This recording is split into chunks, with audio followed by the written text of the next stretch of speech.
رحم الله عبد من قرأ الفاتحة. بسم الله اهدنا الصراط المستقيم غير المغضوب عليهم. لا حول ولا قوة إلا بالله العلي العظيم. أعوذ بالله من الشيطان الرجيم. بسم الله الرحمن الرحيم. وبه نستعين وهو خير ناصر ومعين. الحمد لله رب العالمين بارئ الخلائق أجمعين. الصلاة والسلام والتحية والإكرام على رسول الأنام سيد المرسلين وخاتم النبيين وحبيب إله العالمين وشفيع المذنبين أبي الزهراء محمد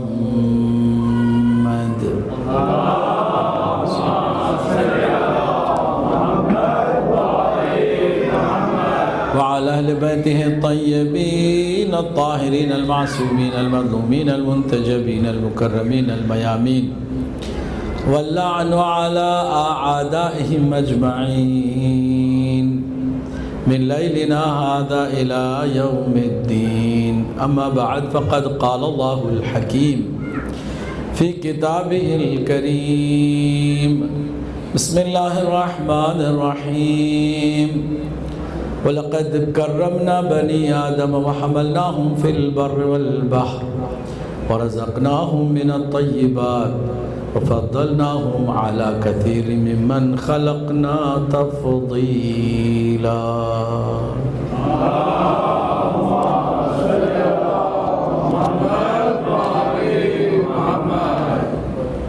حضرات گرامی، ماہ محرم الحرام کے پہلے عشرے کی ہماری یہ 5ویں مجلس ہے، اور ان مجلسوں میں ہمارا عنوان ہے امام حسین علیہ السلام اور انسانی قدریں، ہیومن ویلیوز اینڈ امام حسین علیہ السلام. ہم نے اس موضوع کو اس لیے رکھا کہ ہمارا یہ دعویٰ ہی نہیں بلکہ بھرپور دلائل پر مبنی اعلان ہے کہ انسانی قدروں کا تعلق امام حسین علیہ السلام سے ہے، کیونکہ آپ نے ہی ان قدروں کو زندہ کیا ہے. اور ہم نے اس آیہ کریمہ کو آپ کے سامنے مسلسل پڑھ کے سنایا جو سورہ اسراء کی آیت نمبر 71 ہے. وَلَقَدْ كَرَّمْنَا بَنِي آدَمَ. اللہ سبحانہ وتعالیٰ فرماتا ہے کہ ہم نے انسانوں کو آنر دیا ہے، کرامت سے نوازا ہے، مکرم کیا ہے، محترم کیا ہے. وَحَمَلْنَاهُمْ فِي الْبَرِّ وَالْبَحْرِ. خشکی اور دریا پر اسے ہم نے تسلط دیا ہے، کنٹرول انسان کے ہاتھ میں دے دیا ہے. وَرَزَقْنَاهُمْ مِنَ الطَّيِّبَاتِ. اور ہم نے پاک و پاکیزہ چیزوں سے رزق بھی اس کے لیے فراہم کر دیا ہے.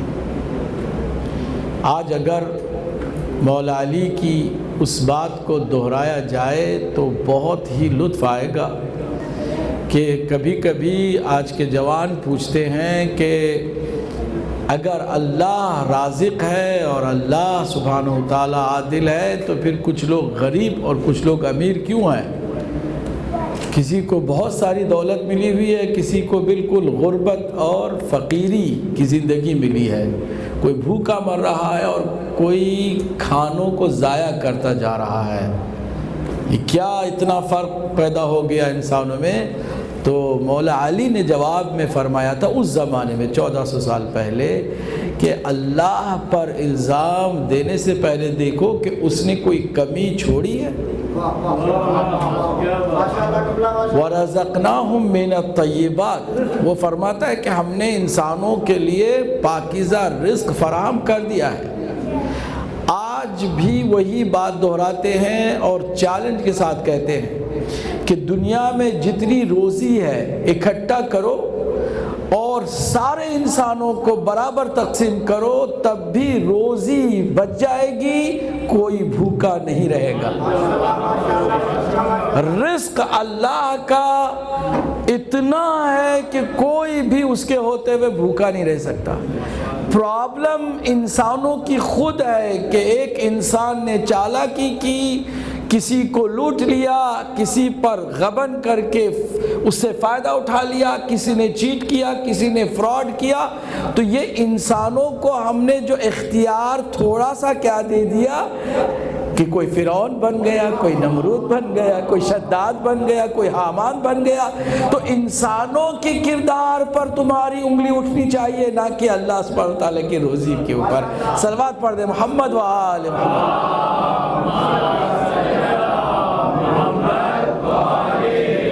کیونکہ اللہ سبحانہ وتعالیٰ نے فرمایا رزقناہم من الطیبات، اس نے تو انسان کو پیدا کرنے سے پہلے روزی کا انتظام کر دیا ہے۔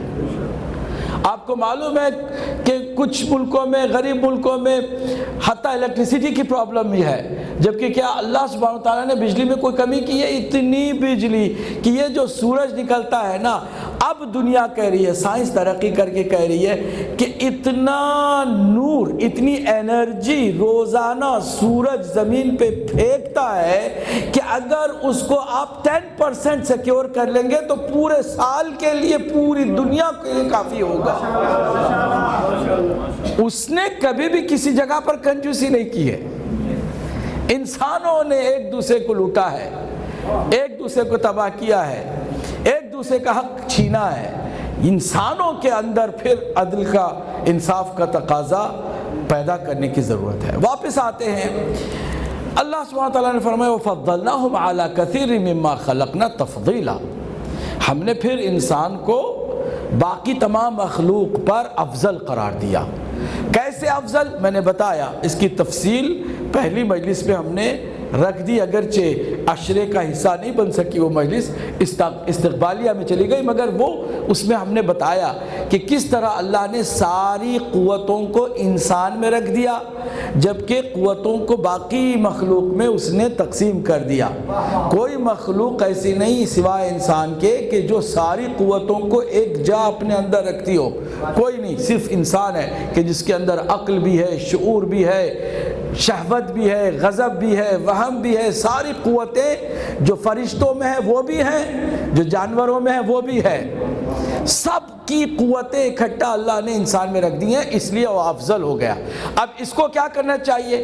اس کو اللہ کے مشن کے مطابق عمل کرنا چاہیے۔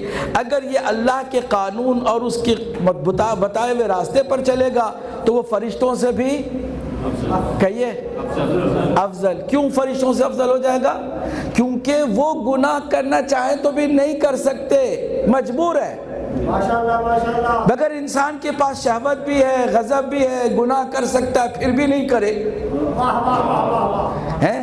اگر کوئی اندھا کہے کہ اللہ کا شکر ہے میں کبھی کسی نامحرم کو دیکھتا ہی نہیں ہوں، دیکھنے کے لیے آنکھ چاہیے بابا، جب آنکھ ہی نہیں ہے تو تمہارا یہ دعویٰ کیا فائدہ ہے؟ اگر فرشتے کرے الحمدللہ ہم نے کوئی گناہ نہیں کیا، کوئی زنا نہیں کیا، اس کے لیے آپ کو شہوت کی ضرورت ہے جو آپ کے پاس ہے ہی نہیں۔ انسان اگر شہوت کے ہوتے ہوئے کنٹرول کر لے، غضب کے ہوتے ہوئے کنٹرول کر لے، وہم کے ہوتے ہوئے کنٹرول کر لے، میں نے بتایا تھا نا کہ 3 قوتیں ہیں جو ایک قوت کے مقابل میں آ جاتی ہے، اور وہ ہے عقل۔ عقل کے مقابل میں یہ 3 قوتیں جمع ہو جاتی ہیں۔ تو اگر انسان عقل سے کام لے، 3 قوتوں کو اپنے دبا کے رکھے تو وہ فرشتوں سے بھی افضل ہو جاتا ہے، اور اگر ایسا نہیں کرتا ہے تو کیا ہو جاتا ہے؟ جانوروں سے بھی بدتر ہو جاتا ہے۔ یہ انسان کی ہے۔ اب اس کی جو کوالٹیز ہیں، اس کی جو ویلیوز ہیں، اس کی طرف کربلا میں امام حسین علیہ السلام نے بھرپور کام کیا ہے۔ ساری قربانیوں کا نچوڑ یہ ہے کہ انسانوں کو انسانیت کا وہ درس دے دوں کہ قیامت تک کے لیے ہر انسان جب بھی اچھا انسان بننا چاہے تو میری طرف آئے، اور حسین علیہ السلام نے یہ کام کیا۔ پہلی انسانی ویلیو، قدر انسانی حق ہے۔ حق کو سمجھنا ایک ویلیو ہے، ایک ایسی چیز کہ جو صرف انسان ہی کر سکتا ہے۔ انسان کے لیے ہے یہ بات، جانوروں کے لیے نہیں۔ گائے کو بھوک لگے تو وہ یہ نہیں دیکھتی کہ میں اپنے مالک کے کھیت سے چر رہی ہوں یا کسی اور کے کھیت سے، اس کو پرواہ نہیں ہوتی، اس کو بس بھوک اپنی مٹانی ہوتی ہے، کہیں سے بھی چارہ مل جائے، کہیں سے بھی گھاس مل جائے، اب وہ گھاس چاہے وہ اس کے مالک کے کھیت کی ہو یا کہیں اور کی ہو، مگر انسان کو چاہیے کہ حق کو پہچانے اور جو اس کا حق ہے بس اسی پر اکتفا کرے، حق کو پہچانے، حق کے ساتھ رہے، حق پر مرے۔ میں نے اس پر تفصیلی گفتگو کر دی ہے۔ دوسری قدر جس پر بات کل تک ہم نے کی، اس کے لیے بھی پورے ایک اشرے کی ضرورت ہے، محبت ہے۔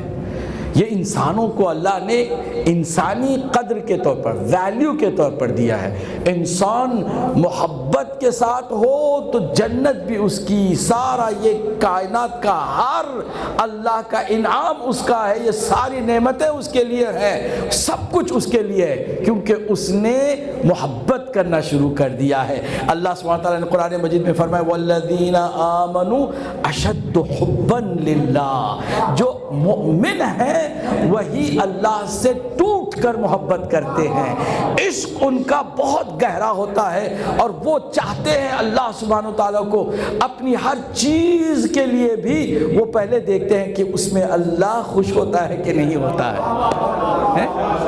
اسی لیے اللہ نے فرمایا اپنے نبیوں کو کہ تم لائف سٹائل اپنا اس طرح سے بناؤ کہ محبت ہی محبت ہو، تاکہ تمہیں دیکھیں تو تم کو لوگ کاپی کریں۔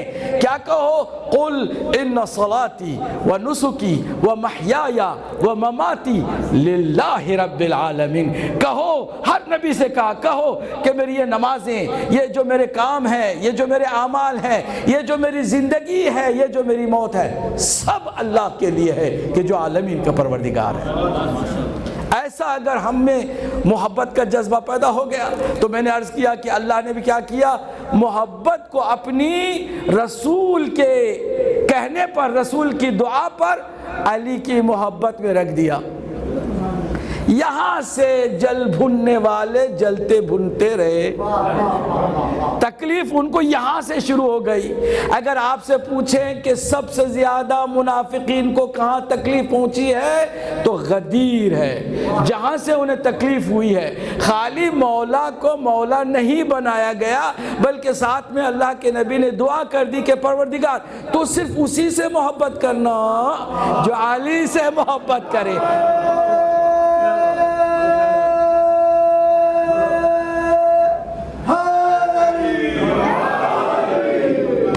یعنی اللہ کی محبت کو علی کی محبت میں ڈال دیا رسول اکرم نے، دعا کے ذریعے سے اللہ نے بھی قبول کر لیا، مجھے منظور ہے، اب میں اسی کو چاہوں گا جو علی کا چہیتا ہے۔ جہنم میں بھی اسی کو ڈالوں گا جو علی کا دشمن ہے۔ یہ طے ہو گئی بات۔ پھر ہم نے کل محبت کے تقاضے بتائے، کل آثار محبت بتائے، محبت کیسے پیدا ہوتی ہے، کیسے بچایا جا سکتا ہے اس دولت کو۔ میں نے عرض کیا تھا نا، دہرا دوں کیونکہ کچھ لوگ اس میں نہیں تھے، ایک جملے میں کل کی مجلس کا خلاصہ کر رہا ہوں۔ کل کی پوری 1 گھنٹے کی مجلس ایک جملے میں آ رہی ہے، اگر آپ اس کو کیچ کر لیں تو کل جو نہیں آئے ان کا بھی کوئی نقصان نہیں ہوگا۔ ہے توجہ؟ ایک جملے میں نے عرض کیا تھا کہ اگر اس محبت کو جو اللہ نے ہمارے دل میں رکھی ہے علی علیہ السلام کے لیے، اہل بیت اطہار علیہ السلام کے لیے، اس کو بچا کے رکھنا ہو اور اس میں مزید نکھار پیدا کرنا ہو تو 2 ہی کام کرنے ہیں۔ ماؤں کو اپنی پاک دامنی سے کام لینا ہے، اور باپ جتنے ہیں وہ حلال روزی کمانا شروع کر دے اور حلال روزی بچوں کو کھلانا شروع کر دے، تو آپ کی نسل کہیں بھی آباد ہو جائے وہ محبت کے ساتھ ہوگی۔ اس لیے کہ یہی وہ 2 راستے ہیں جو محبت کو بچانے کے لیے ہیں، حلال روزی اور ماں کی پاک دامنی۔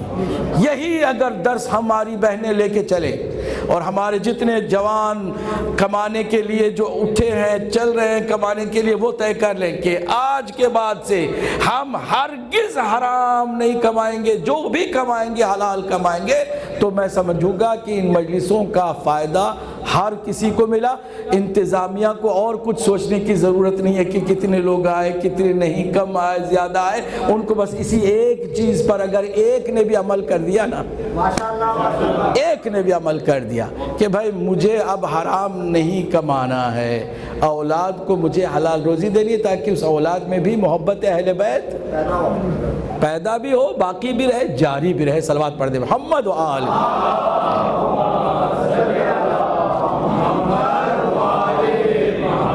ایک تیسری قدر انسانی مولا امام حسین علیہ السلام نے دیکھا کہ بالکل ہی بھلائی جا رہی ہے، بلکہ اس قدر کو بالکل نظر انداز کر دیا جا رہا ہے۔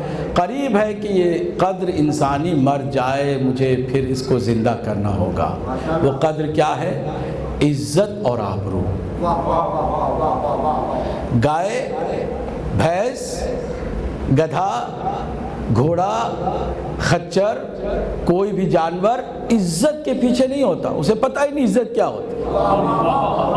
نہیں کیا کر رہے آپ نہیں کیا کر رہے؟ کوئی پرندہ بھی، کوئی چرندہ بھی، کوئی درندہ بھی، کوئی بھی عزت کے چکر میں، کیونکہ اس کو عزت کا کوئی پتہ ہی نہیں ہے۔ مگر انسان ہے تو اسے عزت کی بڑی فکر ہوتی ہے، عزت کا اسے خیال رہتا ہے، اسی لیے وہ ہر جگہ پر نہیں بیٹھتا، وہ ہر جگہ نہیں جاتا، اسے عزت کا خیال ہوتا ہے۔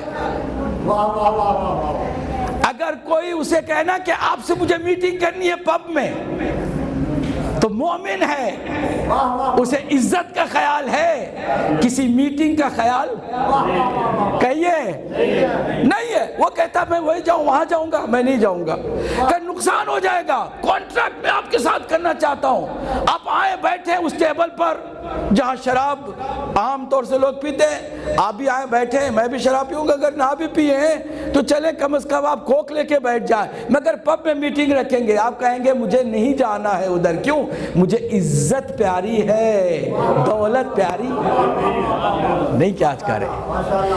عزت آج آپ کو جو سمجھ میں آئی ہے، اگر مولا حسین عزت کا مفہوم کربلا میں اپنی قربانیوں سے ظاہر نہ کرتے تو ہماری سمجھ میں بھی عزت نہ آتی، بلکہ ہم دیکھتے یزید کی طرف، کیونکہ امام حسین نے کچھ نہیں کہا تو دیکھتے یزید نے جس چیز کو پسند کیا، ہم سمجھتے وہی چیز پسند کر لیں گے تو عزت مل جائے گی، ہے کہ نہیں؟ پوری توجہ سنیے گا۔ اس وقت تک معیار کیا تھا عزت کا؟ حالانکہ غدیر میں بہت کچھ سمجھا دیا گیا تھا، لوگوں نے سبق بھلا دیے، رسول اکرم کے بعد لوگ بھلاتے گئے، اب حق کیا ہے بھول گئے، محبت کیا ہے بھول گئے، تیسری قدر عزت کیا ہے اس کو بھی بھول گئے۔ اب عزت سمجھتے ہیں عہدہ حاصل کرنے میں ہے۔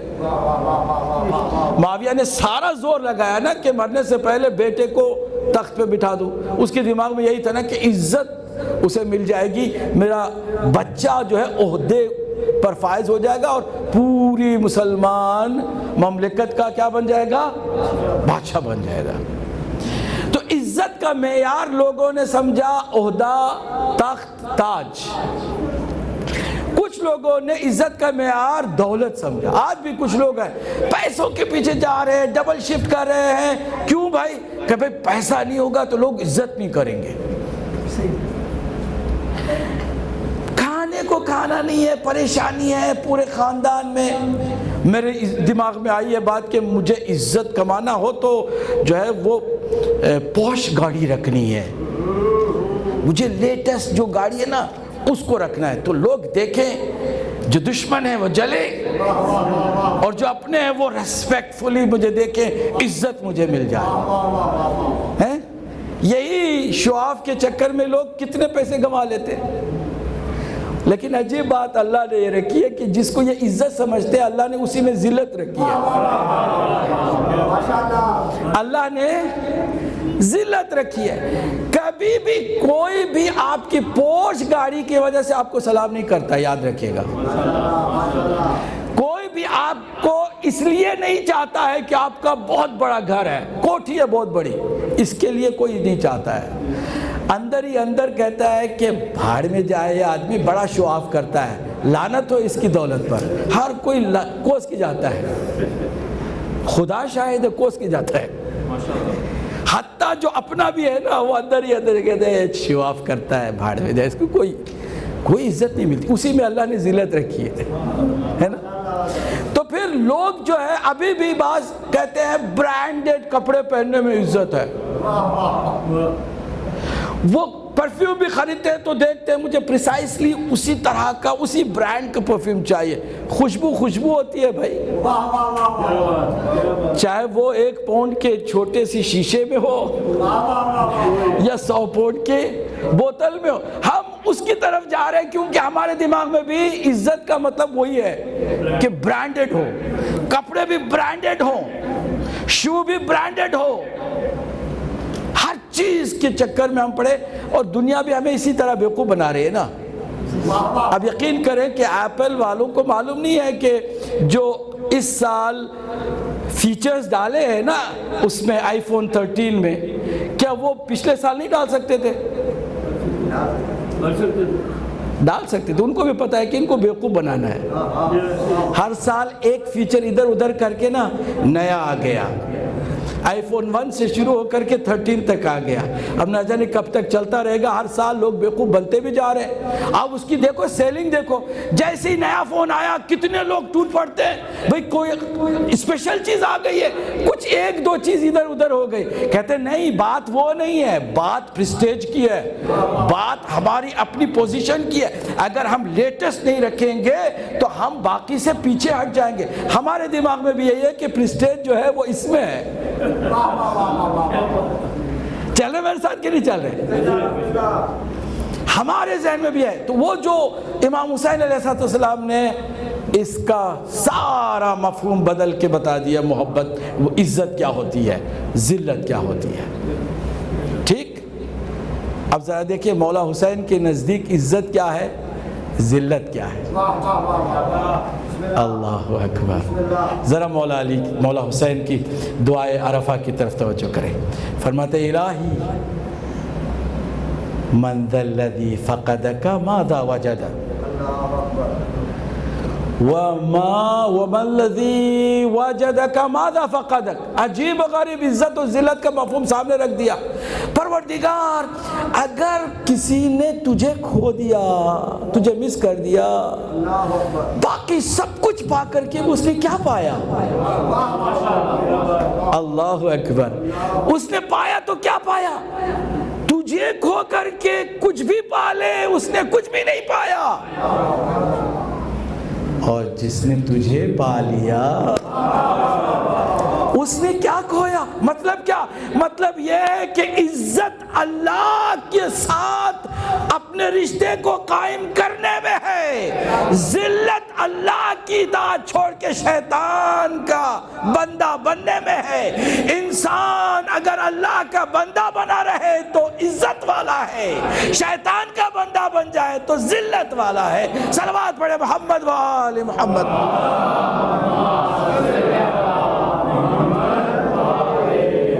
اب اس بات کو کون سمجھے گا؟ وہی جو مجلسوں میں آئے گا، اسے پتہ چلے گا کہ عزت کا مطلب دولت نہیں ہے، عزت کا مطلب عہدہ نہیں ہے، عزت کا مطلب اچھی گاڑی رکھنا نہیں ہے، عزت کا مطلب بڑا گھر رکھنا نہیں ہے، عزت کا مطلب یہ سب چیزیں نہیں ہے۔